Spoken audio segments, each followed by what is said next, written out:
this kind of criticism from Bob Gates about selling books or settling scores or telling the truth or all of the above or none of the above? Let's bring in David Rothkopf, CEO and editor of Foreign Policy magazine, and Danielle Pletka, Vice President of Foreign and Defense Policy for the American Enterprise Institute. David and Danielle, thanks for being here. I wanted to start by getting your gut reaction to what you've read in these stories from the New York Times and the Washington Post about what is in the Gates book. David, does it surprise you? No, I think people who've been close to the administration have been hearing about Gates's frustration for a long time. About 6 months ago, we started hearing that the memoir was going to be very tough on the president.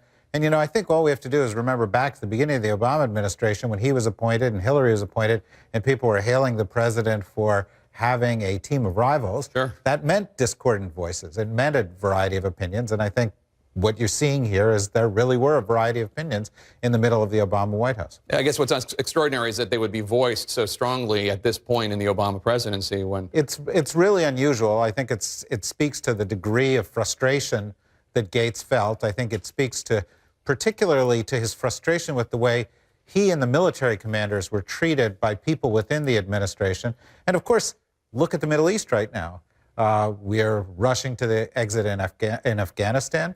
Iraq, where we rushed the exit, is now in worse shape than it's been in 5-6 years. The region looks in tough shape, and so his criticism is heightened a little bit by the fact that it seems to be borne out by the facts. Danielle, let me read a couple other quotes from the book. According to the Washington Post, on defense spending, Gates writes, "I was extremely angry with President Obama. I felt he had breached faith with me on the budget numbers." And on Don't Ask, Don't Tell, he wrote, "I felt that agreements with the Obama White House were good for only as long as they were politically convenient." Now, are these signs of ideological disagreements with the president or something else, Danielle?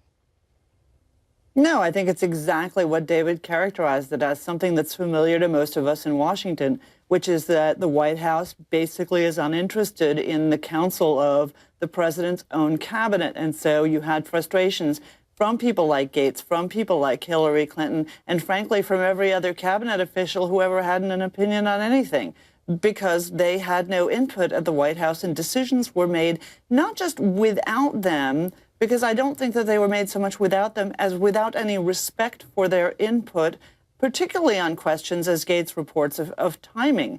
I don't think Gates had a big problem with the Don't Ask, Don't Tell question. He merely had a problem with how it was rolled out and the lack of regard that the White House had for the institution of the Pentagon and the people who work there. That's right. In the context I should have presented, which is not that Gates disagreed with Don't Ask, Don't Tell with repealing it. He agreed with that. He was upset because he and the Joint Chiefs of Staff Chairman, Admiral Mullen at the time, were only given, I think, a day's heads up. While we're still waiting for Afghanistan to sign the security agreement with the United States, David, do you think this is Gates sending a message to the White House on how they can still change their strategy there? Is it a warning shot about heading to the exits too quickly, or do you think it's just a memoir?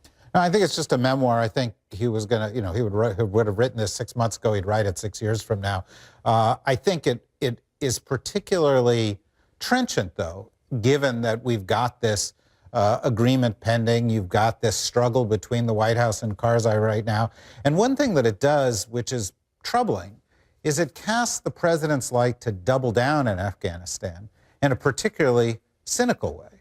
If he didn't believe in being there, if he didn't believe in what the generals were saying, and he did commit tens of thousands of more troops, hundreds or thousands of which ended up dying or being injured in Afghanistan, then why did he do it? Was it just political?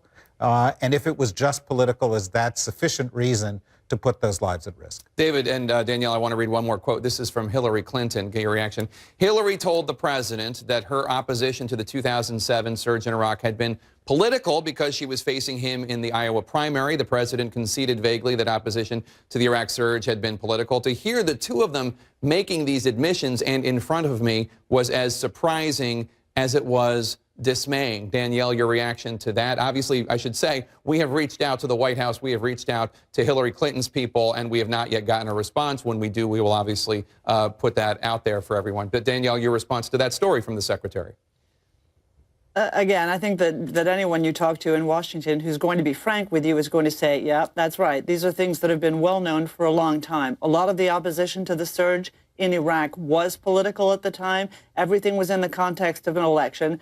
The problem is, for the president and for others who may seek to be president, that when we recognize that they are making these sorts of cynical decisions about national security, about our troops, it reflects extraordinarily poorly on them and on the decisions that they make. And as David said, you know, if the president was so cynical as to send troops in a surge, which I certainly supported, to Afghanistan without having any intention of actually securing victory in Afghanistan, that's enormously troubling. And you know, it fills me with apart from anything else, just great sorrow about the leadership of this country and what our allies are going to estimate of the leaders of our country. Well, more to come on the book. I do want to close with this quote from Secretary Gates about Vice President Biden, which is, I think he has been wrong on nearly every major foreign policy and national security issue over the past 4 decades. Quite a stunning thing for a Secretary of Defense to say about a sitting vice president. David Rothkopf and Danielle Pletka, thank you so much. We appreciate it.